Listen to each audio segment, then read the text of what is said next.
Hello everyone, आप सभी का अजय उपाध्याय ब्लॉग पर स्वागत है।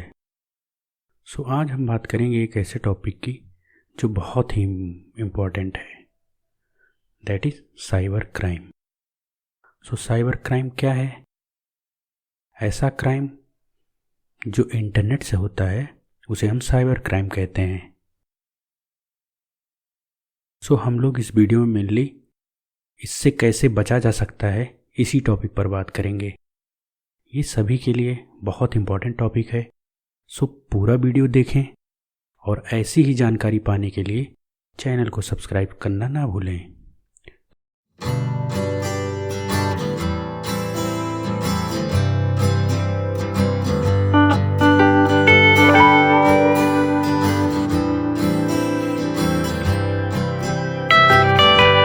वीडियो का मेन पर्पस लोगों को ऐसी जानकारी से अवगत कराना है जिससे हम अपने आप को ऑनलाइन फ्रॉड से बचा सकें। इस वीडियो में 12 पॉइंट्स में जानकारी दी गई है, जिसको ध्यान से सुनें और अपनी डेली लाइफ में इम्प्लीमेंट करने का प्रयास करें और खुद को सुरक्षित बनाए रखें। आजकल ऑनलाइन फ्रॉड एक नॉर्मल प्रॉब्लम हो गई है। किसी के बैंक खाते से पैसे कट रहे हैं, किसी का फेसबुक अकाउंट हैक हो रहा है, फिर पैसे मांगे जा रहे हैं। तो इस तरह की प्रॉब्लम्स को सॉल्व करने के लिए और इन सब समस्याओं से अपने आप को बचाने के लिए एक बार पूरा वीडियो अवश्य देखें और इन सब समस्याओं से छुटकारा पाएं। First point is strong and unique password. हमें अपने सारे account, social media account like Facebook, Gmail, इन सब में जो भी पासवर्ड यूज करना है वो यूनिक होना चाहिए और ऐसा होना चाहिए जिसको कोई गेस ना कर सके, और बाकी उसमें स्पेशल कैरेक्टर्स का भी यूज होना चाहिए। तो इस तरीके से हम अपने पासवर्ड को स्ट्रॉन्ग बना सकते हैं जिससे कोई उसको गेस नहीं कर सकता है और हमारी सुरक्षा हो सकती है। अब आते हैं सेकंड पॉइंट पर। सेकंड पॉइंट है कि हम अपने सारे social media account like Google, Facebook, हर जगह लॉगिन में जाकर 2 फैक्टर ऑथेंटिकेशन को इनेबल करें।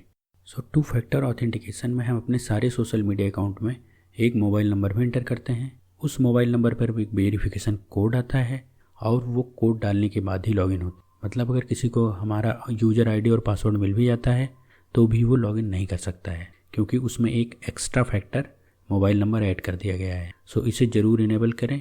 अगर इसको इनेबल करने में कोई प्रॉब्लम हो तो यूट्यूब पे वीडियो सर्च कर लें, मिल जाएगा। द थर्ड पॉइंट इज़ किसी भी अननोन ईमेल लिंक पर क्लिक ना करें, क्योंकि उसमें जो अटैचमेंट होता है उसको डाउनलोड भी ना करें, क्योंकि वो जो अटैचमेंट होते हैं उसमें कई बार वायरसेस होते हैं जो रैट के फॉर्म में होते हैं। रैट का मतलब होता है रिमोट एक्सेस ट्रोजन, जो हमारे सिस्टम में जाके कुछ वल्नरेबल एक्टिविटीज़ का करता है। मतलब कुछ ऐसी एक्टिविटीज़ करता है जो हमारे सिस्टम से सेंसिटिव डेटा को चोरी करता है और हैकर्स के पास भेजता है। इसलिए हमें किसी भी अननोन ईमेल के अटैचमेंट को डाउनलोड नहीं करना है।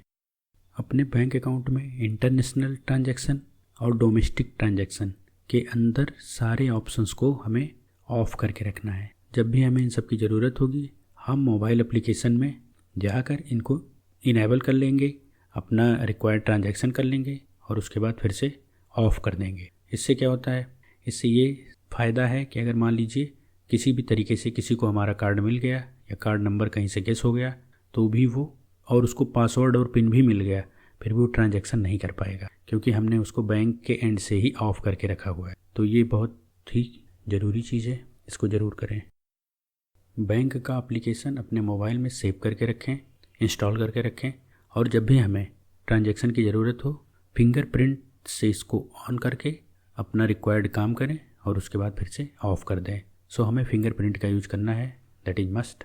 अगर फिंगरप्रिंट का ऑप्शन नहीं है तब तो पासवर्ड से ही काम चले। किसी भी शॉपिंग साइट पर हमें क्रेडिट कार्ड या डेबिट कार्ड सेव नहीं करना है। जैसे ही कोई शॉपिंग करनी है तो हमें सबसे पहले कार्ड में ऐड करके हमें शॉपिंग करना है, कार्ड को सेव नहीं करना है। अगर सेव हो जाता है तो उसको डिलीट कर देना है। थोड़ा सा कार्ड ऐड करने में प्रॉब्लम हो सकती है, थोड़ी टाइम लग सकता है, बट कोई बात नहीं, हमको सिक्योरिटी पर्पज़ से उसे ऐड करके नहीं रखना है, क्योंकि हमें किसी भी साइट पर भरोसा करने की ज़रूरत नहीं है। लैपटॉप या फ़ोन में हमें किसी भी तरीके का पायरेटेड सॉफ्टवेयर नहीं यूज करना है। मोबाइल एप्लीकेशन जो भी हमें ज़रूरत हो उसको एंड्रॉयड प्ले स्टोर से या रिक्वायर्ड ऑथेंटिक सोर्स से ही डाउनलोड करके इंस्टॉल करना है। सार्वजनिक प्लेस पर वाईफाई कनेक्ट नहीं करना है, क्योंकि नेटवर्क के थ्रू कोई भी सॉफ्टवेयर हमारे मोबाइल में इंस्टॉल किया जा सकता है और हमारी रिक्वायर्ड डेटा चोरी हो सकता है। इसलिए हमें किसी भी ऐसी जगह जो सार्वजनिक प्लेस है वहाँ पर वाईफाई कनेक्ट करने से बचना है। मोबाइल के हॉटस्पॉट में WPA2 या WPA3 दो में से एक इनक्रिप्शन इनेबल होना जरूरी है। जब भी हम इंटरनेट यूज करते हैं किसी लैपटॉप में बाया मोबाइल तो हमें हॉटस्पॉट ऑन करने की ज़रूरत पड़ती है, तो उसमें हम इनक्रिप्शन इनेबल करना ना भूलें। विंडोज़ या एंड्रॉयड का ऑपरेटिंग सिस्टम हमेशा अपडेटेड फॉर्म में यूज करें। अगर अपडेट नहीं है तो उसको तुरंत अपडेट करें। उसमें जितने भी एप्लीकेशन हैं उनको अपडेटेड फॉर्म में ही यूज करें, क्योंकि कई बार उसमें कई बग्स होते हैं जिनको फिक्स किया जाता है। सिक्योरिटी पैचेस होते हैं जो अपडेट किए जाते हैं, तो उसका लाभ लें और उसको टाइम टू टाइम अपडेट करते रहें। इससे भी हम सिक्योर रहते हैं। क्रेडिट कार्ड या डेबिट कार्ड खोने की दशा में तुरंत उसके कस्टमर केयर को कॉल करें और कार्ड ब्लॉक करने की रिक्वेस्ट करें। कस्टमर केयर का नंबर हमारे फ़ोन में पहले से ही सेव होना चाहिए। अगर गलती से कभी कोई अनऑथराइज्ड ट्रांजैक्शन किसी ने कर लिया बाय द वे OTP हमसे पूछ कर या किसी भी अन्य तरीके से, तो जैसे ही ट्रांजैक्शन कंप्लीट होता है हमें एक मैसेज मिलता है कि आपके अकाउंट से इतने पैसे डेबिटेड हो गए हैं। अगर आप ये चीज़ नहीं कर रहे हैं तो आप ब्लॉक BLOCK लिख कर इस पर्टिकुलर नंबर पे, एक नंबर भी लिख के आता है उसी मैसेज में, इस पर आप सेंड कर दीजिए तो आपका कार्ड ब्लॉक हो जाएगा।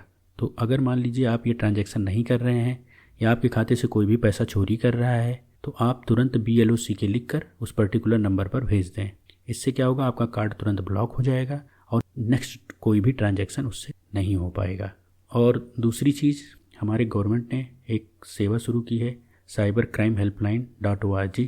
उस पर विजिट करके हम अपना रजिस्ट्रेशन कर सकते हैं, रिक्वायर्ड डॉक्यूमेंट्स अपलोड कर सकते हैं और अपनी कंप्लेंट लिखवा सकते हैं। सो हर एक ज़िले में SP ऑफिस से अटैच करके एक साइबर क्राइम ऑफिस खोला गया है, जिसमें साइबर एक्सपर्ट लोग बैठते हैं जो हमारी इस तरीके की समस्याओं का समाधान करते हैं। तो अगर मान लीजिए आपका कुछ ज़्यादा ही लॉस हुआ है तो आप डायरेक्ट SP ऑफिस से कांटेक्ट करके डायरेक्ट टीम से भी बात कर सकते हैं, और ऑनलाइन का ऑप्शन तो है ही है। तो जैसे SP ऑफिस दूर है तो हमें ऑनलाइन ही रिक्वेस्ट फिल करनी चाहिए, और अगर हमारा SP ऑफिस पास है तो हमें SP ऑफिस से डायरेक्ट कांटेक्ट करना चाहिए, क्योंकि एट रैंडम में काम होता है और तुरंत ही रिक्वेस्ट प्रोसेस की जाती है और तुरंत ही अकाउंट लॉक किया जाता है जिसमें पैसे गए हैं। सो अगर जानकारी पसंद आई हो तो शेयर, सब्सक्राइब, लाइक करना ना भूलें। Thank you, bye bye.